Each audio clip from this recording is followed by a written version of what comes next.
Takže, vitajte, privlačoví priatelia. Dneska si predstavíme ester od Varivasu s názvom ES2. Dávnejšie sme hovorili aj o esteri, ktorý sa volá superester. Skúsim ho premietuť niekde sem do grafiky, ak by vás to zaujímalo, tak si to pozrite.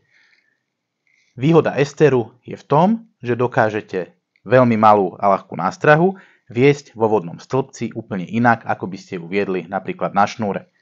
Premietnem sem niekde grafiku, aby ste si to vedeli pozrieť. V čom je ES2 výnimočná?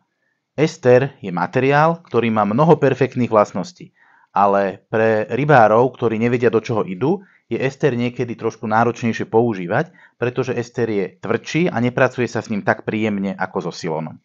ES2 bola navrhnutá tak, aby všetky tieto nevýhody v čo najväčšej možnej miere eliminovala. ES2 je ester, s ktorým sa veľmi príjemne pracuje. Je mäkší ako väčšina esterov, je mierne pružnejší, ale napriek tomu si zachováva extrémnu citlivosť.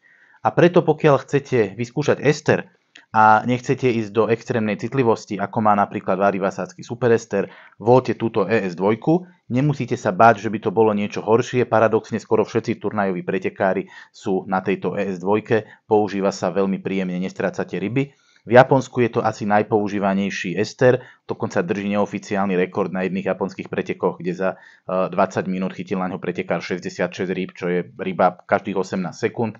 Je pravda, že Japonci majú trošku iných struhov ako my, menších, ale aj tak je to pecka.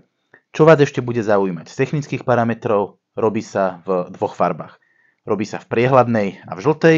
U nás to pretekári väčšinou používajú podľa toho, čo sa komu viacej páči, či potrebuje ester vidieť, alebo či mu vyhovuje, že je priehľadný.